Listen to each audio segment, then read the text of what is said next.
Shajja'i yana tare da matarsa da ɗansa ƙwaya ɗaya, wani ɗa ne mai biyayya. ɗan shi ke ɗebo musu ruwa, suna wahalar ruwa, ya mai iyayen wanki. Gidansu danni ne, sai ya nemo irin itacen dabino ya gyara musu katangar gidan, ya je aikin ƙarfi ya siyo musu abinci su ci. Gashi Allah bai tara musu dukiyar ba. Rannan annabi sallallahu alaihi wasallam sai ya ce to a tara min matasa za a tafi yaƙi. Manzon Allah sallama sai ya ɗebo ya irga matasa 3000, a ciki akwai wannan ɗan wanda Aufu ya haifa. Suka tafi da shi yaƙi, da aka je sai kafirai suka kama shi. Saboda haka lokacin da kamun yaƙi da musulmi suka dawo suna ba manzon Allah sama labari, sai suka ce da wane da wane da wane su wane sun rasu, amma wane yana hannunsu sun kama shi. Kafiran nan suka ɗaure shi, sai suka aje shi a inda suke kiwon dabbobi. Mai riwaya hadisin ya ce da shanu da raƙuma da tumaki da awaki ya kai 12,000 nasu. Shi ke ba su abinci da safe, da rana ya bi layi yana zuba musu ruwa. Aufu da matar sai suka daina bacci. Ya zo ya gaya annabi sallallahu alaihi wasallam ya ce ya manzan Allah, matata ta hana ni bacci, an kama ɗanmu a yaƙi. Ɗan nan namu shi ke kawo mana abinci, shi ke kawo mana kaza, shi ke kawo mana kaza.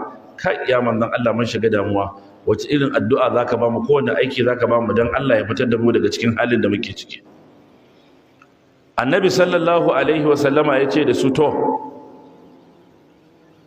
ku daina damuwa. Ya ce ni ba ina damuwa ba ne don ka tura shi an kama shi.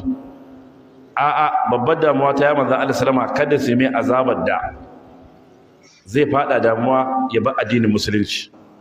Mu bakin cikin mu kenan. Annabi sallallahu alaihi wasallam ya ce da kai da matarka ku je ku rinka ambatan la haula wala quwwata illa billahi al-aliyyil azim. La haula wala quwwata illa billahi al-aliyyil azim. Manzo Allah sallallahu alaihi wasallam ya ce ku je ku ta faɗa dare da rana, safiya da yamma, bai gaya musu adadi ba. Yace duk mai ambatan la haula wala quwwata, inji manzo Allah sallallahu alaihi wasallam, duk wani masifa ta tankaro shi ta damuwa sai Allah ya tunkuɗe ta. Da shi da matarsa sai suka rage fira, duk abinda suka zauna suna yi yana la haula wala quwwata illa billahi al-aliyyil azim. Habbaci ya dauke su. In suka dawo suka gama aiki, la haula, in tana aiki la haula, in tana shara la haula. Abin take ambatawa abinda manzo Allah sallama ce su. Sai Allah ya kuwatar da dansu. Kafiran suna biki sai ya gudo. Allah ya ma waɗannan dabbobin ilhama ce wasu bishi. Da shanun, da raƙuman, da tumakin, da awakin duka suka biyo wannan yaron har gida. Sai ga Madina an tare ana kallo. Da ya shiga gidansu duk dabbobin kamar an ce su kwanta duk sai su kai ƙasa. Raƙuman duk su kwanta saboda sun gaji. Shanun su kwanta. Aufu ya ga ɗansa ya dawo gida sai gigici. Ya tafi da sauri ya ce bari in je in gaya manzon Allah sallama. Ya ce ga ɗana Allah ya dawo da shi gida ya manzon Allah, amma babbar damuwar tamu shine waɗannan dabbobin nasu da yake shayarwa da raƙumansu da shanunsu da tumakinsu da awakinsu duk sun biyo shi. Annabi sallallahu alaihi wasallam ya ce ranar da ku zo ku gaya min matsalar ku, nace ku rinka ambatan la haula wala quwwata illa billahi al-aliyyil azim. In danki ne ga gare ki, in yake ce take baki wahala, in mijinki ne yake dandana miki azaba ba kya gane kanshi, ki ta gaya ma Allah la haula wala quwwata illa billahi al-aliyyil azim, wallahi sai Allah ya mai saiti.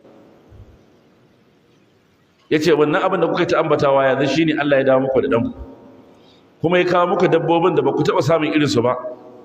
Yace kuma waɗannan dabbobin naku ne, takobin musulunci za ta kare, su ma arnan ba za su iya zuwa nan su karba ba.